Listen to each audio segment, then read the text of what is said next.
অর্থাৎ যারা নামাজ পড়ে না, আল্লাযীনা তারাকুস সালাহ, টোটালি নামাজ যারা ছেড়ে দিছে, তারা প্রজন্মের উত্তম তো না, নিকৃষ্ট না, তারা কোনো জেনারেশনে না, তারা কোনো মানুষে না, তারা কোনো কিচ্ছু না, এর কোনো গণাতে ধরে না।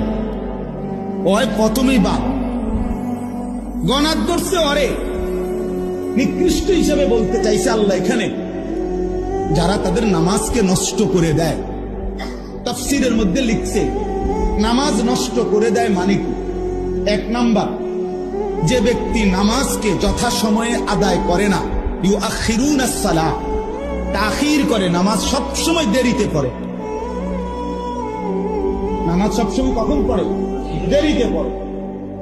আল্লাহ তাআলা বলেন ওরা ওই সমাজের নিকৃষ্ট মানুষ।